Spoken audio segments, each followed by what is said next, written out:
Ayan po, magandang araw mga ka-reaction bay.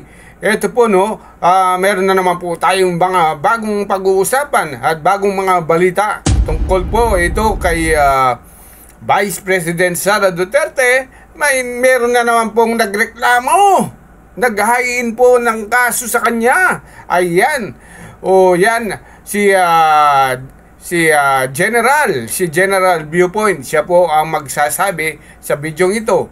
Sila po ay naghahin na naman ng bagong kaso laban kay Vice President Sara Duterte. Ayan, alam naman ng mga bobo na hindi pwede nang ma-impeach ng ombudsman si Vice President Sara Duterte dahil alam niyo naman, impeachable, no? Anong dahilan bakit nila kinasuhan si Vice President Sara Duterte? Una, para sirain ang kanyang kredibilidad. Yun para bumaba ang trust rating, para hindi manalo sa 2028. Yan ang mga gawain na mga makakaliwa siguro, ganyan, o mga kontrabida. Sa palagay natin, mga kontrabida ang tawag. Ito, pangalawa.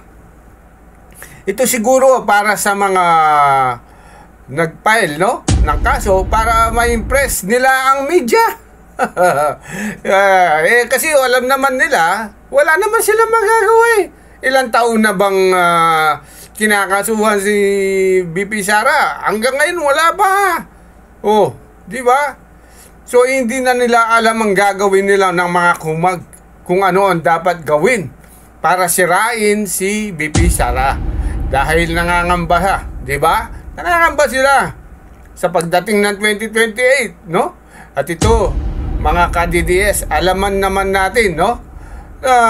Na maraming lulubog, kagaya ng mga Dilawan, Pinklawan, lalo na siguro yung mga Romualdez, no? Ang Marcos, wala na eh. Huwag na natin pag-usapan mga Marcos. Wala na yan. Huwag na natin isama sa mga sira yan. Sira na yan sa mga taong bayan. Kahit buhusan pa ng pera ang taong bayan, wala na. Sabi nga ni yung kanyang kabinete ngayon, noon pa kay dating Presidente Marcos, no? Si Senyor, sabi ni Rile, 1 is enough, 2 is too much. Di ba? Natatandaan nyo pa ba yan? Nung bago mag People's Power. So, yun po, no? So, bago po lahat, yung hindi pa naka-subscribe sa ating munting channel, huwag nyo pong kalimutang mag-subscribe. Isang subscribe lang po, masaya na tayo. So, ito na po, direkta na po tayo kay General, no? General Viewpoint. Magandang araw mga kaibigan. Bigyan natin ng reaction, opinion ngayon itong post ng Daily Tribune 34 minutes ago. Title, Another Complaint Filed Against VP Sara. Akbayan Party List. Ito yung kay Senator Risa Hontiveros. Tindig Pilipinas. I think mga Dilawan ito. And a third group of complainants submitted a letter to the Office of the Ombudsman on Monday, 20 October 2025, urging immediate action on the alleged misuse of confidential and intelligence funds by Vice President Sara Duterte. Ay, nako. Ang bibilis nila, no? Ito, may comment si Teo Moreno. Sabi niya, imagine, mas inuna pa si VP Sara kaysa kay Martin Romualdez at Saldico. Ha, ha, ha, ha.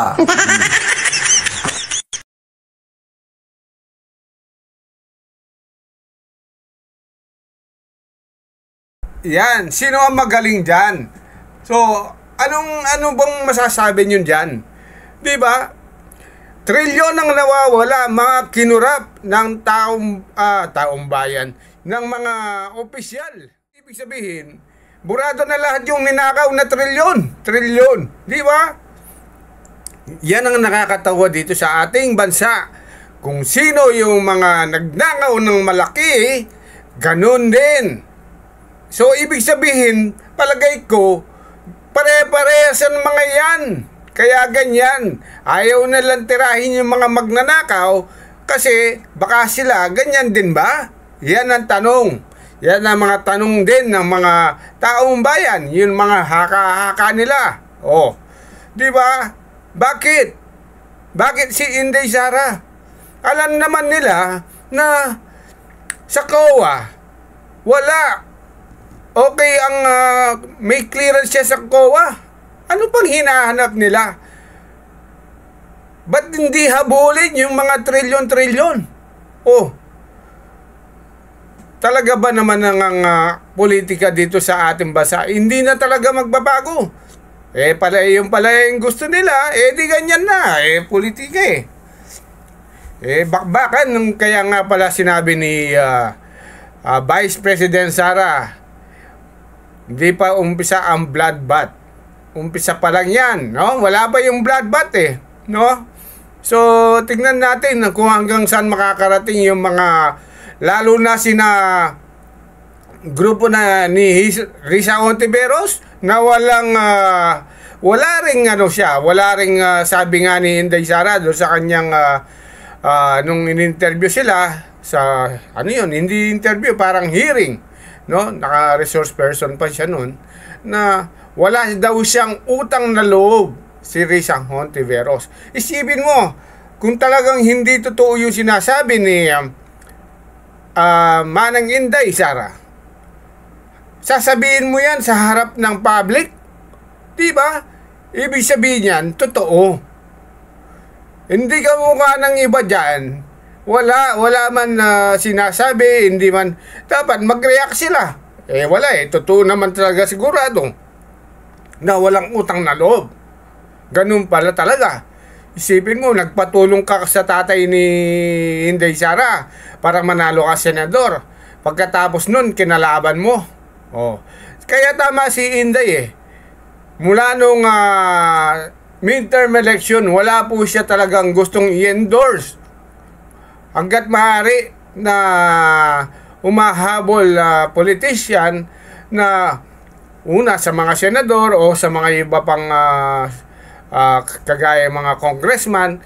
Kaya ayaw niya po dahil alam na niya siguro, kumbaga, nadala na siya, di ba? Kahit ikaw sigurado, hindi mo nagagawin yung mga ganun. Pero alam naman natin, sasabihin na ni General dito kung ano ang trust rating kasi ni Vice President Sara. So, tingnan mo naman yung mga bilyar. Di ba? Tinulungan niya sina Camille. Kung hindi bumaliktad si Camille nung halalan ng senador, mananalo ba siya? Hindi mananalo. Nanalo lang siya dahil kay BP Sara. Di ba? Ganun po. Anyway, ituloy po natin, no? Kay General. Doiran, galawang, yellow, pink, pula, lalo na yung Aquino na yan, pro-Philippines kuno. Tingnan natin, people who reacted.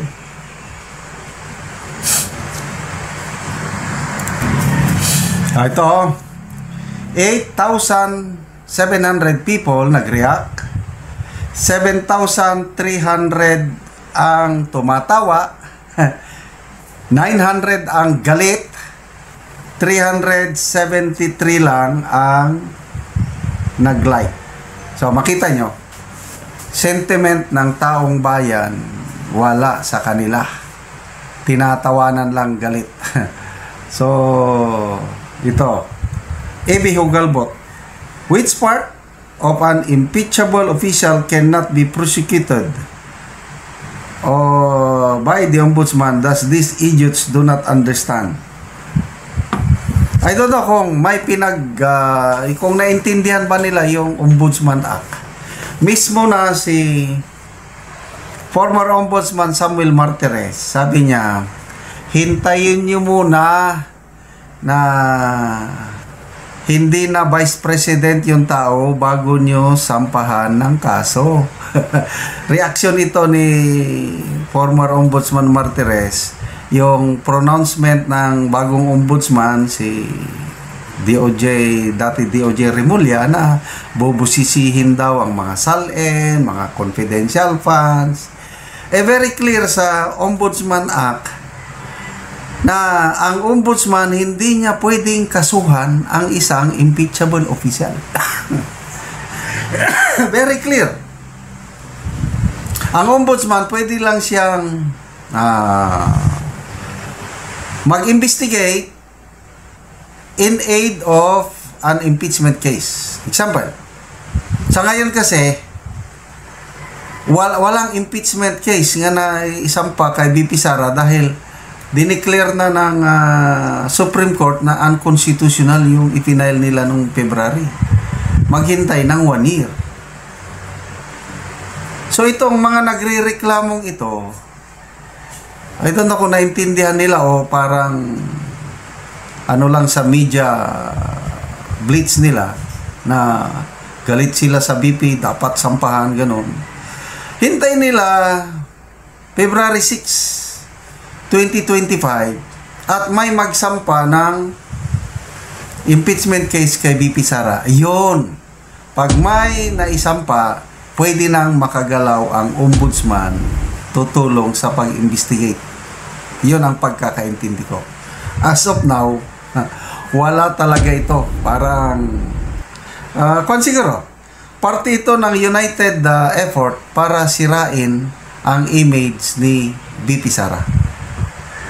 Kasi may report na ipinost ni Congressman Pulong Duterte, united effort, mga dilawan o kakamping, mga makakaliwa, Marcos loyalist, civil society groups, NGOs, media, link to Central Intelligence Agency ng US para sirain ang credibility, ang image ni BP Sara in time for 2028 election. Sinasabi sa report na ang US alanganin o takot na may isang Duterte na naman na babalik sa Malacanang. Kaya gumagalaw ang CIA. Sinabi ng report na gagawin ang lahat para magkaisa ang mga anti-Duterte forces sa Pilipinas para sirain nila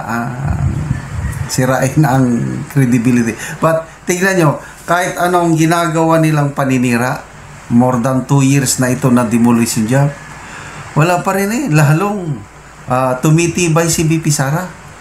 Yes, nung unang birada nila, talagang bumulusok yung rating ni BP Sara. Ngayon, wala na. Bumabawi, pataas na siya. Kaya yung latest na survey ng Pulse Asia, siya ang may pinakamataas. Alam mo yun? Ang kanyang performance o approval rating is 55% kumpara kay PBBM na nasa 33 lang. Yung trust rating niya 56%. Kay PBBM, nakalimutan ko na yung kanyang trust rating, mga 30 plus din.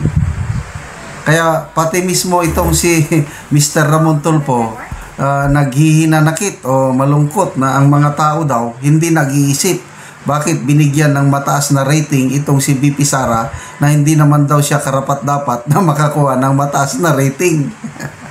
Tapos nagsuggest siya na kung pwede ang sibakin lahat